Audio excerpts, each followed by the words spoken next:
Everything that happens to us is neutral. It is the feelings and the thinking that we attach to whatever the event is that makes it good or bad. Bibliotherapy is the use of the written word to help heal a problem. Stories heal, any stories.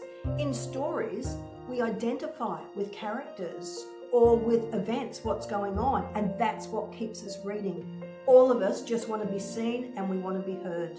Everything we need is at our fingertips. We just have to use our fingers. Bad things happen to good people. I think the seed for becoming a person very interested in social justice, anti-oppression and anti-racism was planted in me at a very, very young age.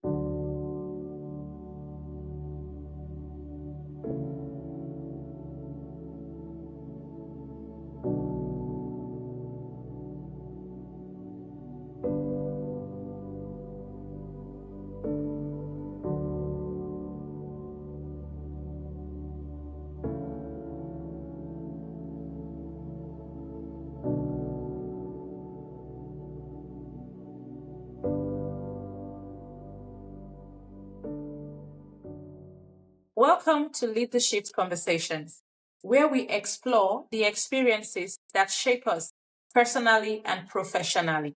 Today, I'm joined by Megan Bayliss, a mental health accredited social worker, author, researcher, and passionate advocate for the power of stories to create meaningful change. Megan's journey to a PhD was anything but conventional, and today, our work explores how lived experience, books, and psychoeducation can help people make sense of life's challenges and write a different ending to their story.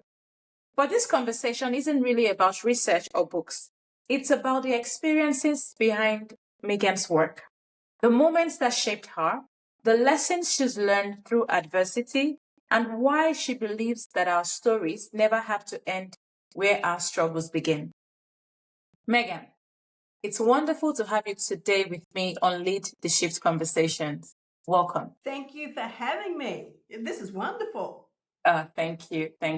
So could you tell us a little bit about your journey, please, and what led you to where you are today? Absolutely. So I'm a mental health social worker, and I've been a social worker for around about 35 years.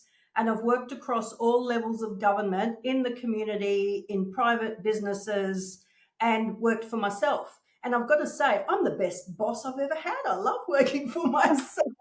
Who doesn't? Yes. So I'm born and grew up in Papua New Guinea. I had quite a, I guess it was a bipolar upbringing, because my father was an army officer and my mother did missionary work. So I was raised within these two social institutions of control. You know, one killed people and one saved people to Jesus.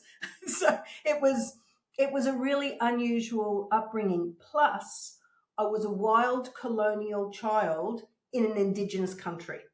And that created a lot of self-reflection and analytical thinking in myself as a very young girl. Like, I would look at the national people of Papua New Guinea and wonder, why did they have nothing but we had everything? Like, this doesn't make sense to me. So I think the seed for becoming a person very interested in social justice, anti-oppression and anti-racism was planted in me at a very, very young age. And I'm very glad to say that two of my children, my two daughters, have actually married men from a different culture as well. So we're a multicultural family. Yeah, and really, the food that comes with multicultural living, like, oh my goodness me, it's wonderful. Wow. Yeah. Thank you. Thank you for sharing your story. So you have had an interesting journey, right? And a lot of experiences as a mom. I saw in your bio a grandmother, a wife, an author, a researcher, your own business owner, being an employee at some point, your experiences. Which of these experiences, when you look back at your journey, has shaped you the most?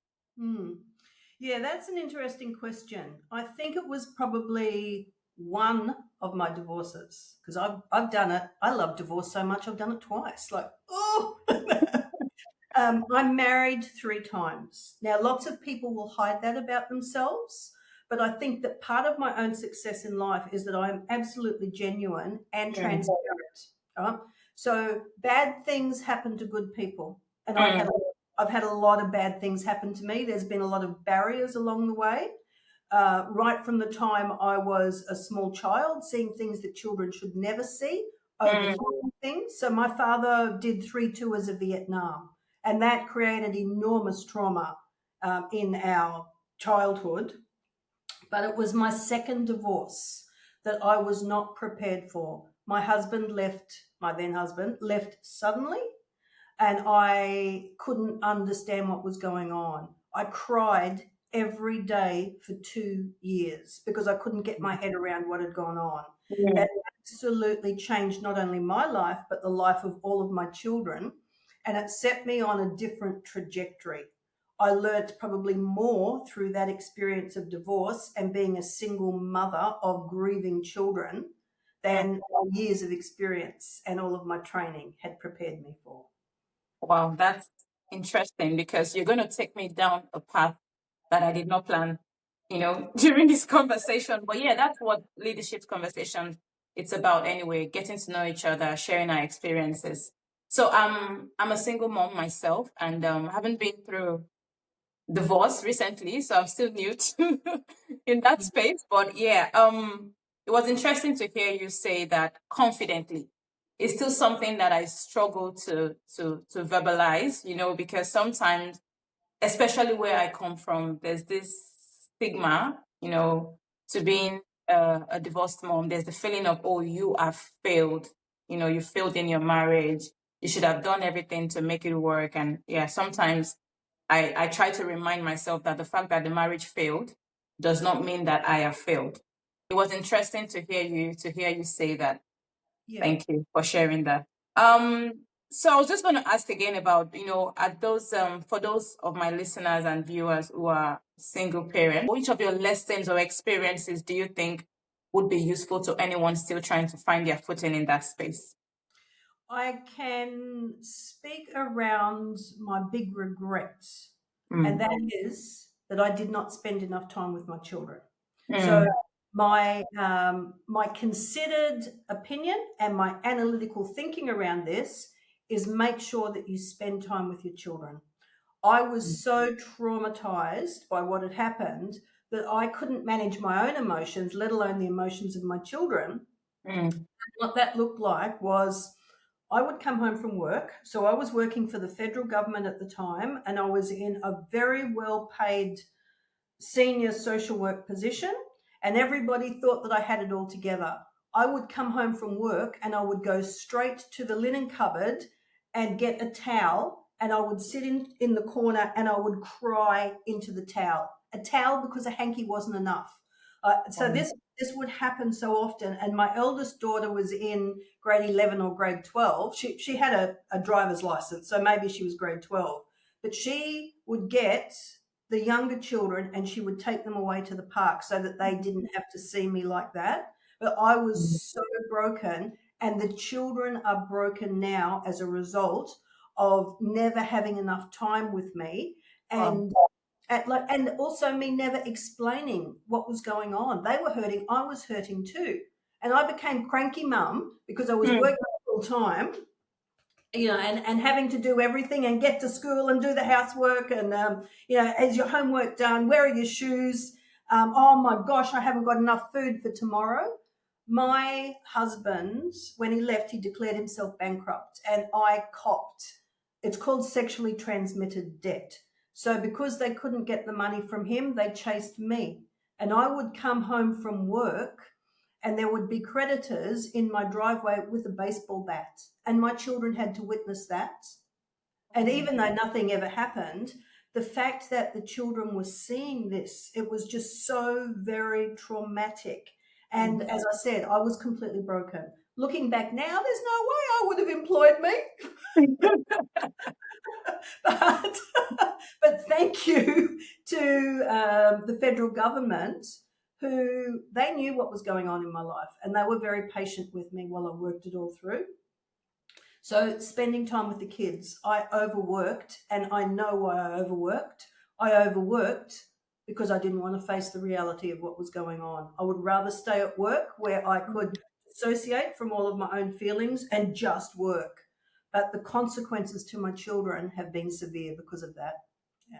Wow. Thank you so much for being very open with your story. Again, this wasn't the direction that I thought was going, but this is very interesting. Talking about children and divorce. So I don't know if this is the same belief in Australia, but again, where I come from, I'm African. They say things like, don't let the kids know what is happening, keep them out of it. But I've found that it's also important to let them understand why certain things are happening. You don't have to badmouth the other person, but it's important for children to understand what is happening, because if they are not given that opportunity to understand or to learn what is happening, they may get the wrong impression. They Absolutely. get the wrong message. Yeah. In the absence of the truth, people make up their own truth. So Yeah. I've always maintained that children need to know what the truth is in a way that they can understand. Age appropriate.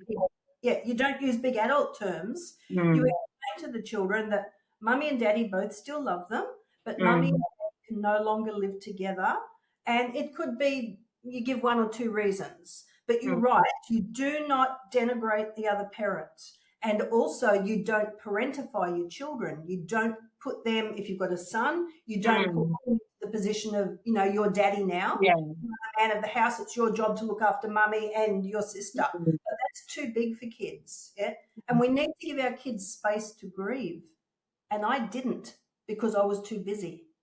Get to school, swimming mm. lessons. And yeah. Mm. Big Thank regret. you.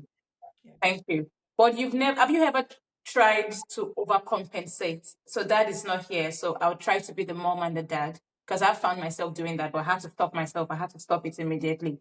Has that ever been, the case with you? Yeah. Look, I think I was too upset to overcompensate, uh, Mm, and I probably put too much on well, I did. I put too much on my eldest daughter, getting her to help me. So the overcompensation came by using my older children to do things that I should have been doing. Yeah. okay, the other way around. Yes, I know. Yeah. Yeah. All right. Thank you. Thank you for that.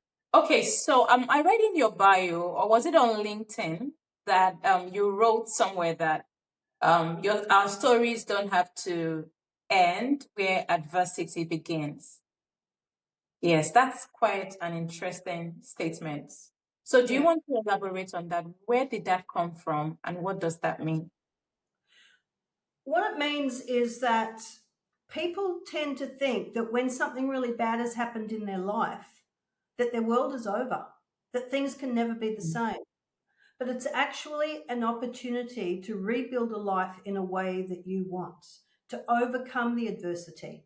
Now, some people will develop post traumatic stress as a result of the bad things that have happened. And marriage breakdown is a huge thing. Like it is, divorce is a huge thing for most people. It's very traumatic. And Mm, going through the court systems does create trauma in people. But there's also something called post traumatic growth. And post traumatic growth recognizes that there's 5 different elements or domains to work on after an adverse situation that can help you to grow through it and become a completely different person. mm, And I guess that I have just naturally been drawn to always tending towards post traumatic growth because there's mm. been, as I said earlier, there's been a lot. If you want to Yeah. pick trauma poster child, yeah, pick me because there's been several, and I hope that I've saved other people from having to go through traumas. Mm, Yeah, but as a therapist, and that has been my job, I actually started my life as a child counsellor, child sexual assault counsellor. Right, so lots of trauma from that too, dealing with other yeah. people's trauma. It's called vicarious traumatization. But trying to help people grow after trauma is incredibly important. So I have encouraged all of the people that I have supervised to make sure that they work on the 5 domains of post-traumatic growth. And those 5 domains are helping people to experience a greater appreciation of life and a changed sense of priorities in their life. Because when we're traumatized, everything's wrong. We just want to stay with the pain because the pain is so big. But if there's somebody to help you see that there's something different here, that you can appreciate life in a different way. So even now, if I get stressed or upset, I will purposely go into gratitudes. Like, I am so grateful that I have eyes that I can see, that I have ears that I can hear, that I have a flushing toilet, that I have clean sheets to crawl into at night time. I don't go for the big things. Like, I'm very grateful I've got a car and I've got a house, but I go for the everyday little things that remind me that I'm okay. Like, lots of people don't have that. Yeah. So there's that. Also having warmer relationships with other people, friends. Draw on your friends. And we're in Australia in particular and America, loneliness is a curse. People are so lonely. Yeah. And we'll all say we've got friends, but have we really? Can we all put up our hand and say, these are my 5 closest friends that I can turn to on anything, and this is their telephone numbers. Oh, I need my phone to look at their telephone numbers. I can't remember numbers. I remember words. But we should all have a network of at least 5 trusted people that we can call on. And then we have to call on them. So then the other things are a greater sense of personal strength. I know I'm strong. I know that I absolutely can survive anything because I have overcome again and again and again. And hearing stories from people who have overcome gives others strength. It gives them hope that they can also overcome, because I'm the woman next door. Yeah. I have a lot of experience, but I'm just the woman next door. And I've been incredibly lucky in my life that I've met people like yourself who also recognize that it is possible to overcome.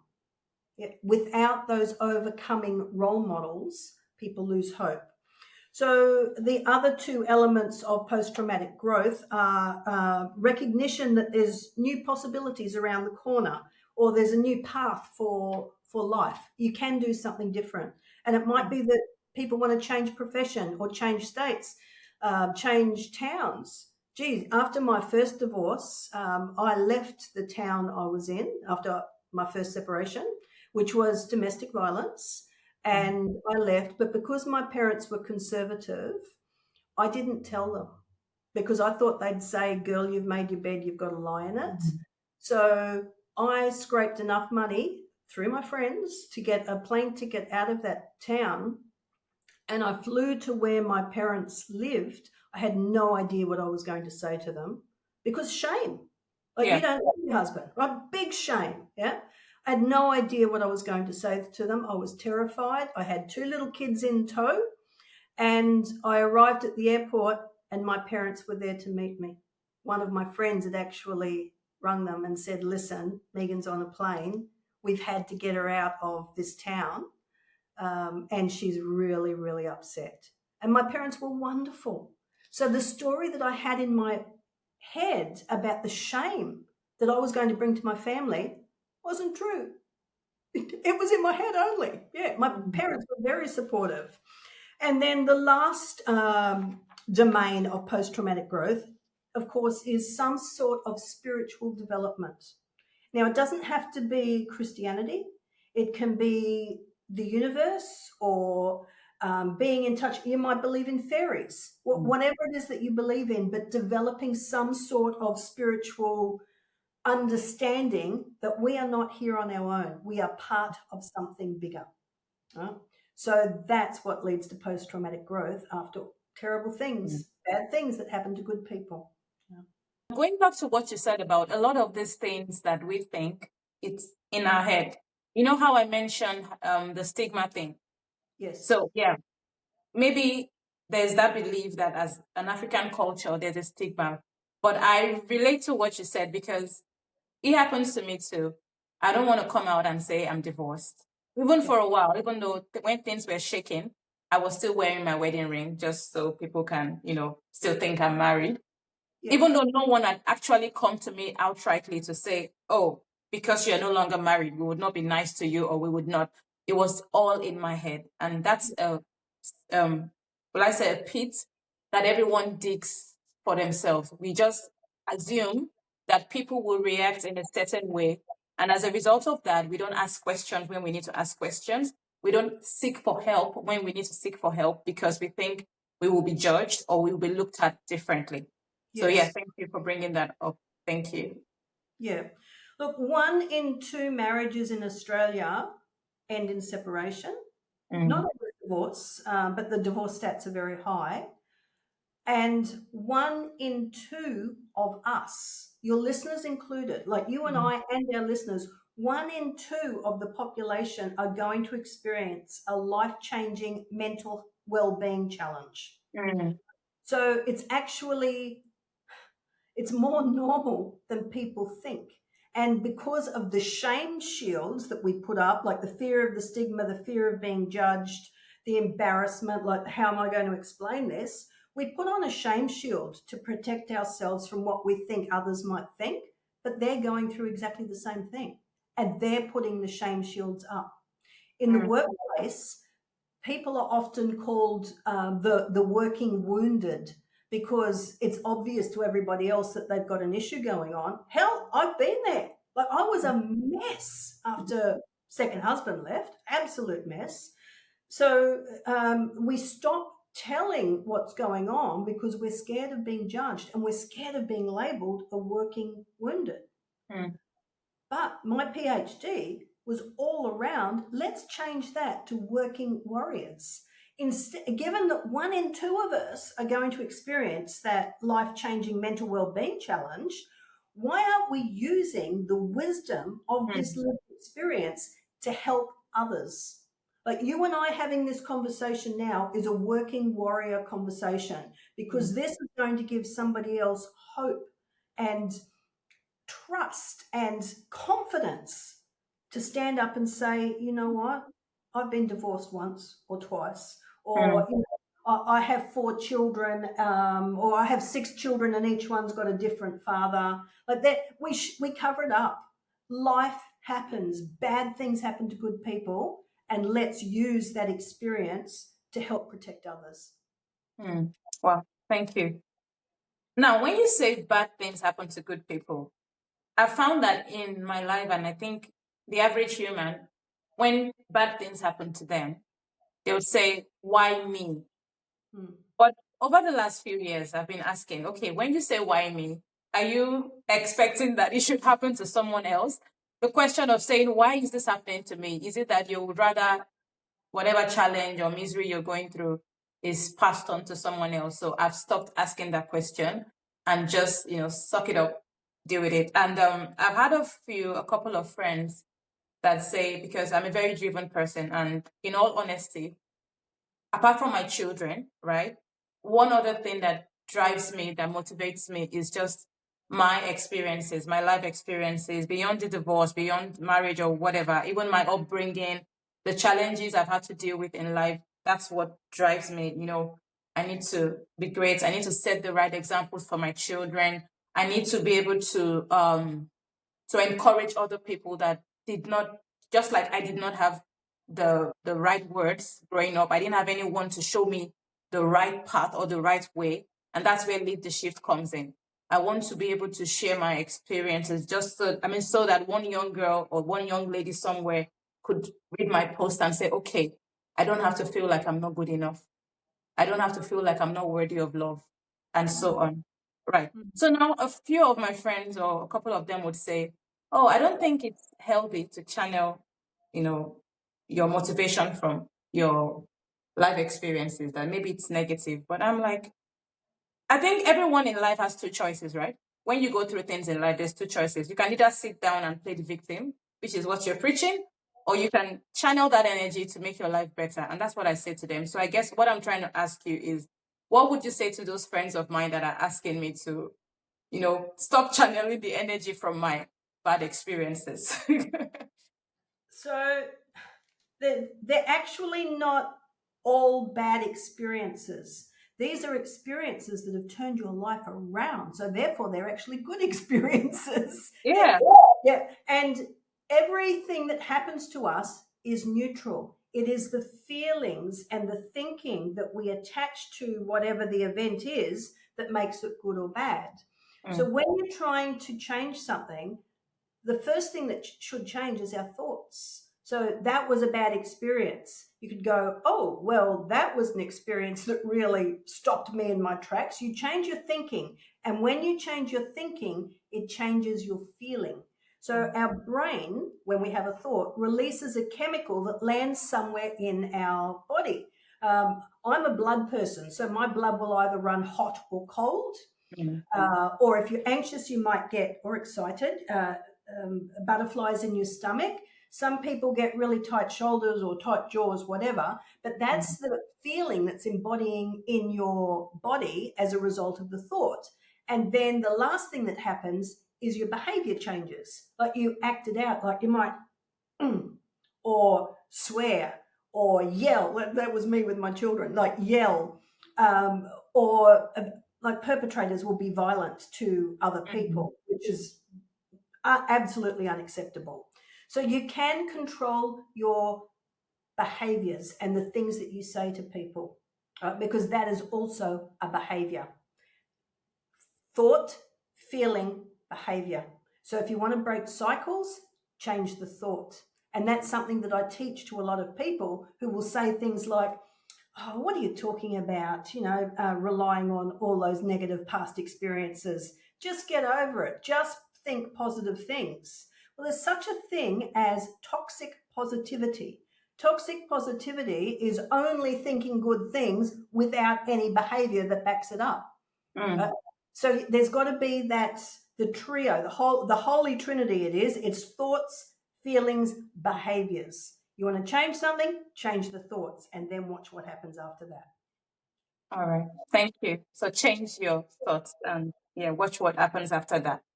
Okay. Yes. Yeah. So have while preparing for this conversation, I went through your LinkedIn and just to get to know you more. And I noticed that you're all about reading books, storytelling and things like that. So has there been any book that you've read in the past or you're reading that has really transformed your thinking? Oh, absolutely. So the reason I ended up doing social work at university was because of a book. I read The Power of One by Bryce Courtney, which was set in South Africa. And there was one little girl in that book who and her male friend, they stood up to racism. And I just read that book and I went, wow, if one person can have an impact on a community to stop racism, I want to be them. Like, I want to do what they're doing. So that led me to social work. When I was at school, I was a good student and I was going to do medicine.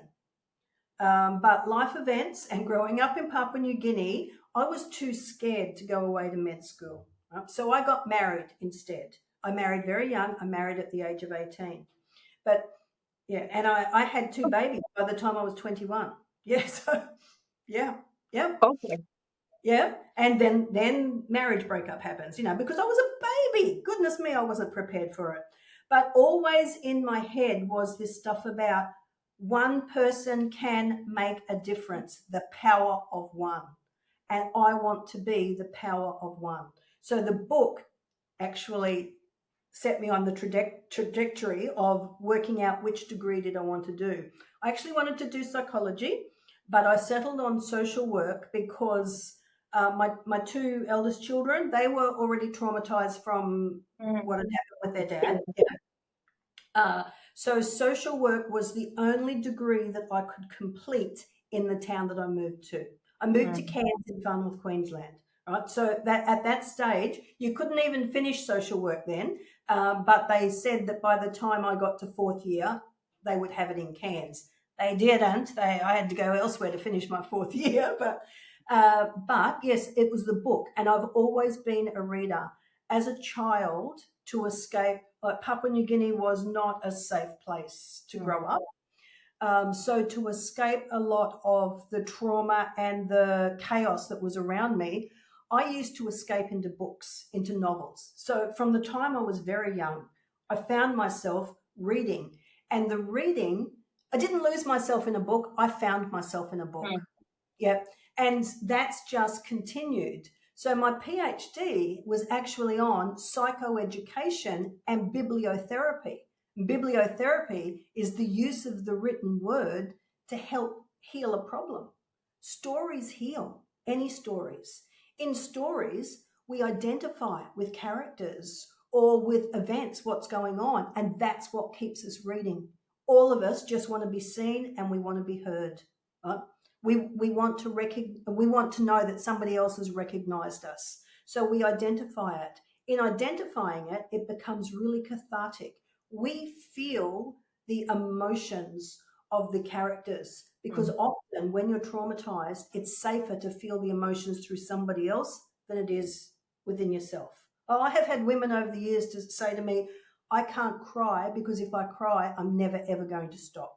Right? But they can read a book and they can cry at the book, or they can watch a soppy movie and cry at the movie, and that's cathartic. Books also help to create insight. We learn about ourselves through the others. And certainly when I first moved back to Cairns, where my parents were, I had lived in a place where it was a tiny, tiny little town, and there were not many people around. I was very isolated. I used to read. I didn't know how to get money out of that machine, the EFT machine.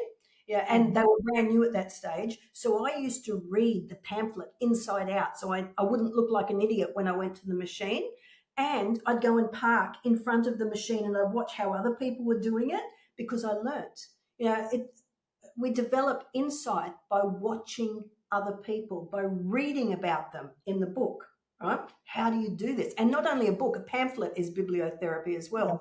A poster on the wall. And then the last thing that we get from books is a sense of universalization. We realize that bad things don't only happen to us. It's not just why me. Bad things happen to other people as well. Right? So as a therapist, I have used books my entire career to help other people. But what I didn't do well was I didn't have a structure around how to use them.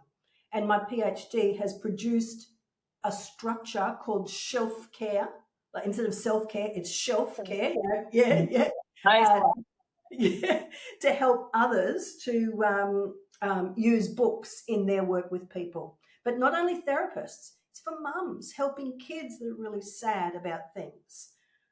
So reading a book about separated families, but mum and dad can still talk and laugh, but we're never getting back together again. Yeah, pet grief is huge as well. And one of the books that I have always loved is a book about a dog that dies, but the little boy, he always remembered that every night he said to the dog, I love you. Yeah, and that was what helped him. Yeah. So that for lots of my clients, that became, that's what I've got to say to my kids every night. I've got to tell them I love you. Just in case something bad happens to them, I need them to love them. Yeah. So books are powerful. Wow. You're very amazing. I'm just, I'm yeah. passionate. That's all I'm passionate. All right. Thank you. So two questions now, just before, we move on to the next conversation. Why did you decide to progress further to a PhD and not to start to calculate age now and things like that? But why at that stage of your life did you start to, decide to go for a PhD? That's one. Then the other thing was when you talked about how reading helps people to understand that they are not the only ones that are going through certain challenges or situations. It reminds me of my PhD journey. My PhD journey was a very lonely one. I was in a small town and I had to do it remotely because, again, I had two children to care for. And so I never had to interact with other PhD candidates. So all the struggles I was experiencing, I started to, internalized and started to question my capability as an individual and saying, oh, maybe I'm not good enough for a PhD. Maybe I'm not smart enough for a PhD. It wasn't till the end, towards the end of my candidature, that I started to intentionally reach out to people on LinkedIn. And then I started to hear their stories, started to follow groups, for PhD students.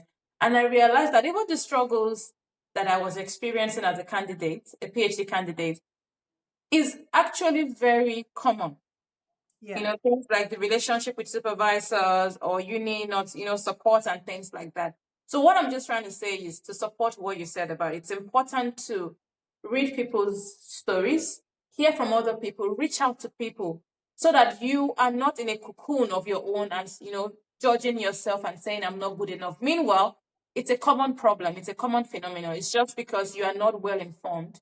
And then you start to think that you are not good enough. And then you write yourself off and change your story or end your story just because you wrote yourself off.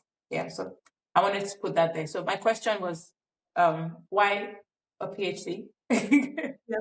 Okay, so I'll start at the end bit of what you just said, though, that I still question if I'm intelligent enough to get a PhD. So it's normal and it's terrifying, being judged. Absolutely Mm, terrifying. But I have wanted to do a PhD since I left uni, since I pulled off um, my degree, and it was very good. I was a good student, right? But I dropped my honours thesis because I fell pregnant and I was extremely ill. So I mm. dropped my honours thesis only months before it was due to be handed in. Oh, I couldn't do it. I was so sick. And I was sick for 9 months. Like I couldn't get out of bed. Yeah. So I dropped it. And that created incredible frustration for me because always, since I was a little girl, I was going to be Dr. Bayliss, medical doctor. Yeah, but I was going to be Dr. Bayliss or a singer. I couldn't decide which one I wanted to be. Go figure. Yeah. So when I had to drop my honours thesis, my dream just plummeted. But mm. somewhere the seed kept growing and I kept going, I'm going to do this at some stage. I don't know how I'm going to do this, but I am going to do this. I'm going to do a PhD. So, second husband, I met him at uni, and he's the one I fell pregnant to that I was really sick. We came up with a deal that I would help him through his PhD and then he would help me through my PhD, right? So I helped him through his PhD, and he rewarded me by leaving without any notice, declaring himself bankrupt. Yeah. Yeah, so I copped, and this was a long time ago now, but I copped $750,000 worth of debt just like that overnight. I had no idea what was going on. I didn't know what to do. It was very traumatic. Right, so again, I had to push down my dream to do a PhD. I cannot do this. I couldn't even afford to buy milk and bread for my children Mm. because all of my accounts were frozen. Right, so it was awful. And then I got older. I got married again. So I've been married now to Paul Martin for 20 years, and we're Wow. very, very happy. Yeah, 20 years. Yeah, yeah. I'm 62. I'm about to turn 63. So people say to me, God, how can you have all of that experience? You're so young. Well, actually, I'm not as young as you might think I am. I just act like I'm a child. So Paul, he was chasing his career. I'd had a brilliant career and I fell madly in love with this man against all odds. When we met, I was in such a bad place and I hated men. I was not a nice person. Yeah. Quite understandable. Tell Yeah, me about it. yeah, but yeah, yeah. But I gave him a really hard time. Anyway, I went overseas to work for a while. I moved to London and worked in London, and it was while I was away we decided that actually I think we might have something going here. Um, 20 years later, here we are, very happily married, but he's still chasing his career. So I began to follow his career around and I moved everything I was doing to online. So my entire business is digital nowadays. I supervise psychs and social workers all over Australia from wherever I am. We've lived on Cape York Peninsula We now live in the remotes of Northern Territory, but we also spent years on Norfolk Island in the middle of the South Pacific.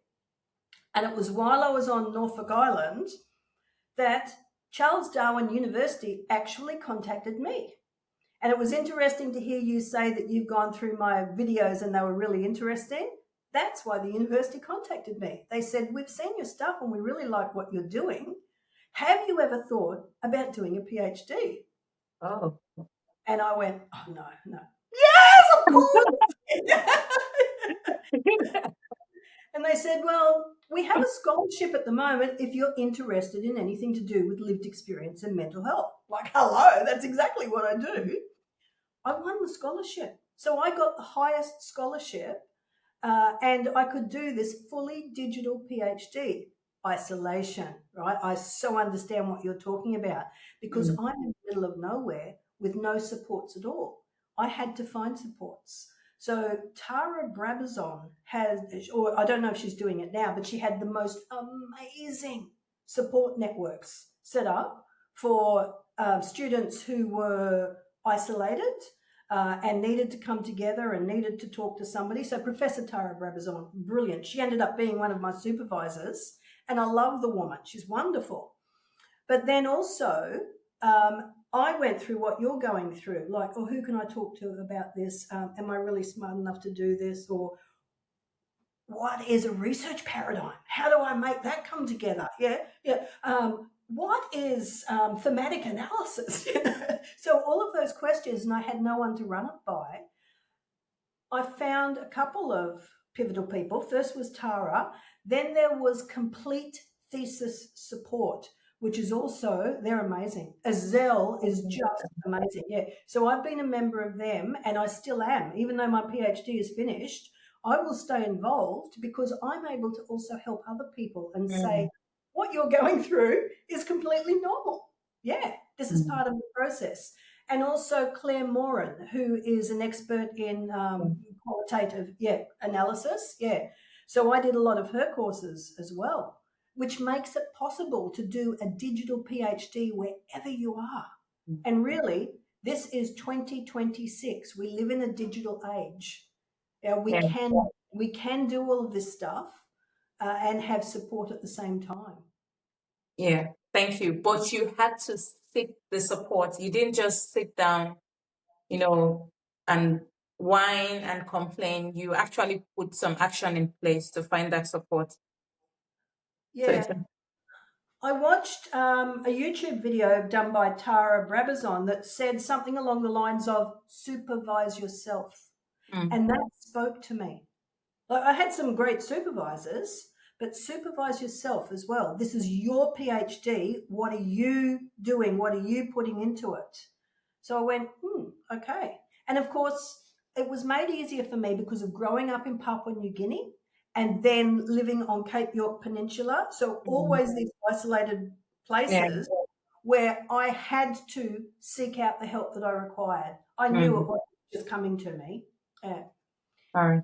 Thank you. And also admire or I like the fact that, because you put yourself out there with your videos and all that, and that's why Charles Darwin University sought you out because they can already see that you have it in you or you have the potential. And what I want to put out as an encouragement to anyone listening or watching today is that start wherever you are. With this whole leadership conversation, I wanted to wait till I had everything. Till I had the perfect setup, the perfect studio, the perfect, team to work by my side.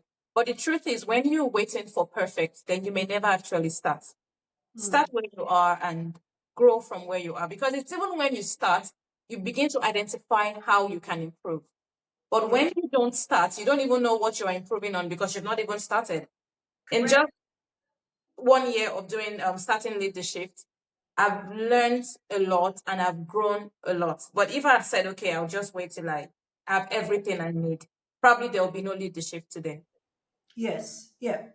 Yeah. Look, everything we need is at our fingertips. We just have to use our fingers. Yeah. And I heard a quote somewhere, I don't know who the author was, but it was about fail your way forward. You are going to fail at things. So fail your way forward. Yeah. And I think I have more front tooth than a rat. Like, I'm not scared to fail. I'm not scared to put myself out there. I'm totally genuine. I'm not scared of complaints, or I'm not scared of criticism. I don't like them. Particularly some of the criticism is just cruel. Yeah. Really, really cool. Yeah. But I also know that they're not my people. They're not the customers or the clients that I'm trying to reach. They're the trolls who are going to say something negative and horrible to absolutely everybody. Yeah. Yep. Yeah, darling, you just do what you want to do. That's fine. And I'm leaving your silly comment there on, LinkedIn or Facebook or Instagram, wherever. So the rest of the world can actually see the type of person that you are. Yeah. Oh, thank you. So you talk a lot about how you grew up in a remote community. You've always been isolated. How has that shaped your understanding of people? I'm lucky that I saw a lot of very genuine people who help when the chips are down. But the Australian community really comes out to support each other when things like bushfires happen, when floods happen, when it's the spirit of Anzac, the mateship of looking after each other. So I grew up with that, even though I said earlier that, my childhood was quite bipolar with an army officer father and a missionary mother, these two different institutions of social control. Within both of them, there were a lot of good people, who believe in people and will help people. Yeah, there was the judgy ones, and you also get the non-judgy ones. But I grew up knowing that people will help. It's always a shock to me when people won't, when people are horrible and they're cruel and they're racist and bigoted. That never sits well with me. And there's no way I would ever vote for Pauline Hanson, just saying, because I find her words quite diversive and unacceptable. Has there ever been a time where a rejection or a Yeah, no ever stopped you? yeah. It has stopped me, but I don't give up. If it's something that I really, really want, I'll approach it in a different way. Yeah. So my PhD is the most recent example, putting in my drafts to my supervisors, and they'd say, no, we think you should do it like this. Please don't do it that way, do it this way. And I would just say, no, I absolutely want it to be that way. So I had to find a different way to word it so that supervisors are happy, but I'm Mm, not selling out on who I am and what I believe in. Yeah. mm, My PhD, I'm not writing it your way, I'm writing it my way. yeah. Yeah. Yeah.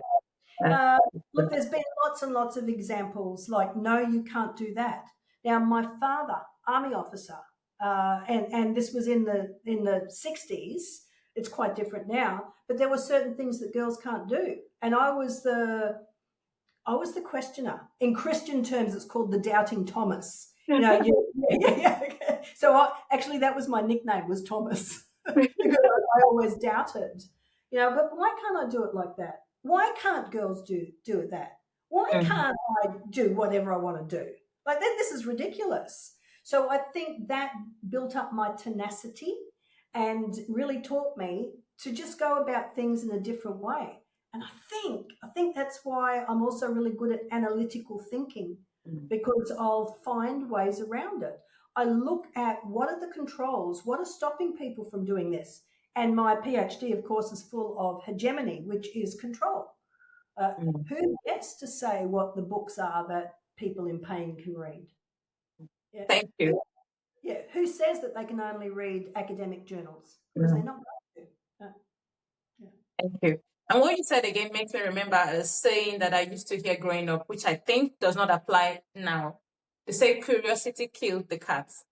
I don't Yeah. think curiosity kills the cat anymore in this century or in this time. I Yeah. think it actually makes the cat smarter. Yeah, absolutely, yeah. And innovation is one of those workplace Mm, skills so highly sought after. yeah. get to be innovative without being curious. Like, how would Mm, that work? If we did it like that, how would that work? yeah. Yeah. So curiosity is a great thing. When you're reading, asking questions of the book. In Yeah. fact, I often, if I'm reading a new book, I will write a question. I am that person that writes in my book. So I will write a question at the front of the book about what I want to get out of this book. Wow. And sometimes I'll get to the bottom of the end of the book and I haven't got that question answered. Wrong book. Oh, let's find another one. Wow. Okay, so you do a lot of reading. So for someone like me that's very busy, I actually like to read, but there's just no time. I Yeah. buy books, I go to the library, I pick up books, but I just can't seem to squeeze in the time to read because I'm juggling work, being a mom, lead the shift, life generally. So what Yeah. advice would you have to someone like me? Okay, so it's about collapsing time. Now, again, you are not alone, and this came through in my data that people are too busy to read. So they collapse time and they use audiobooks. So while they're on the train or while they're driving, they're listening to a book. Lots of parents would pick bedtime stories for their children that also had messages for adults in them. Mm, Guess How Much I Love You is a beautiful, beautiful story. Yeah, yeah. beautiful. Yeah. So they would choose books like that, and that's their reading. But I encourage everybody to read at least 15 minutes a day. If you try and sit down and read a book and lose yourself in the chapters, you're not going to do it because you haven't got Mm, time. And I've been there too. So it's small amounts of reading, but try for 15 minutes even if it's only 3 lots of 5 minutes. Yeah? mm. If you were like me, you'd get to get into bed at night time and open a book, and yeah, 2 pages into it, you're asleep. So it's micro reads, but Mm, your children are encouraged by seeing you read. mm, They become readers as well. Yeah.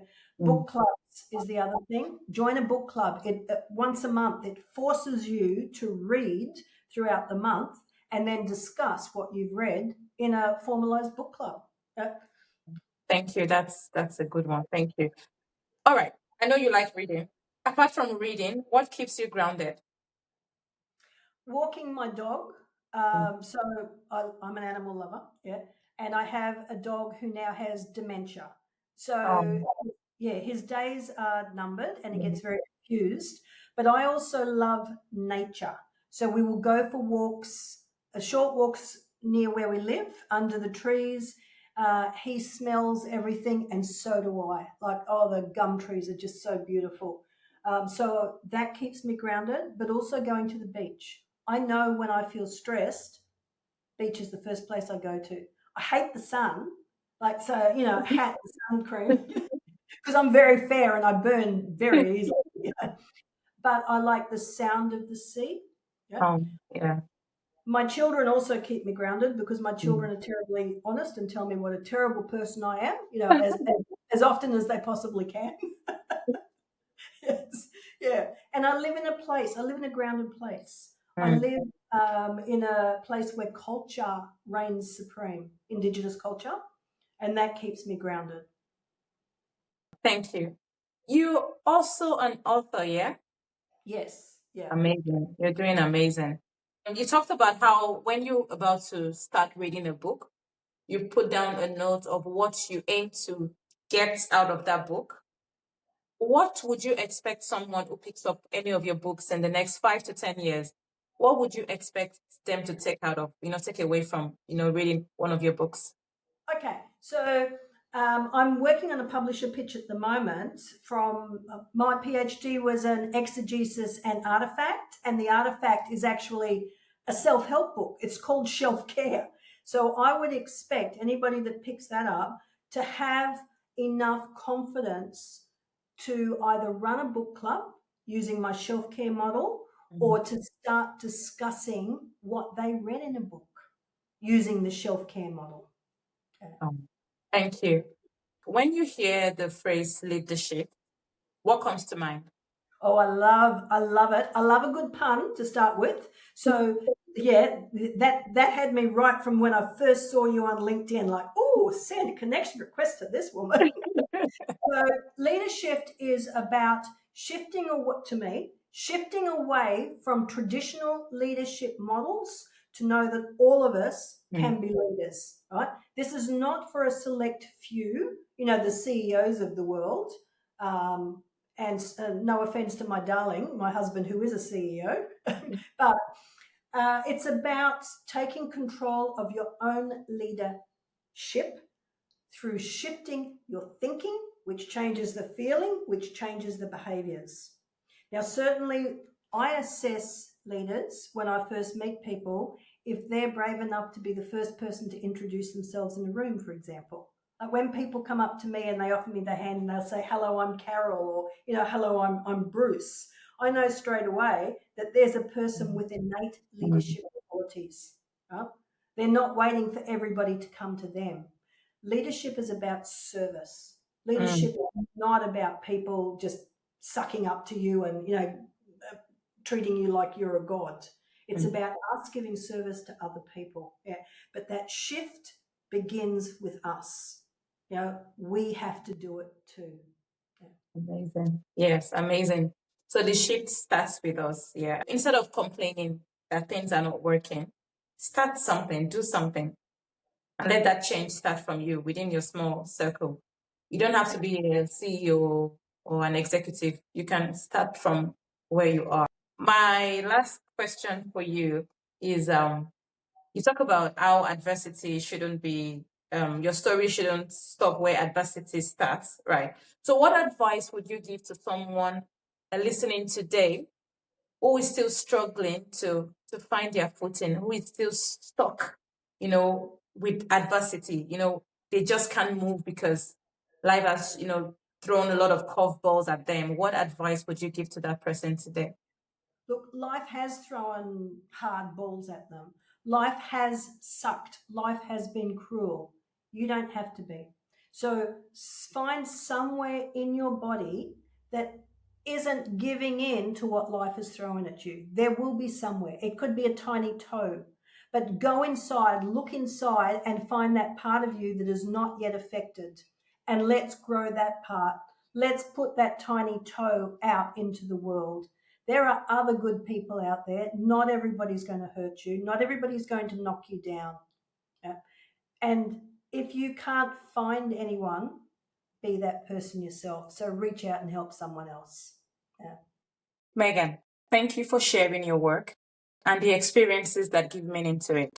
And thank you for reminding us that adversity may be part of our story, but it doesn't have to be the final chapter. It's been an absolute privilege having you on Lead the Shift Conversations. Being here, thank you very much. All right, thank you. Bye. And to you, our shift leaders, thank you for watching or listening. I hope today's conversation has encouraged you to reflect on your own journey. Before you move on with your day, I would like to leave you with two questions. What shaped you? And what chapter are you looking to write next? Because every experience carries a lesson. Every lesson has the power to change us, and every change begins with a decision.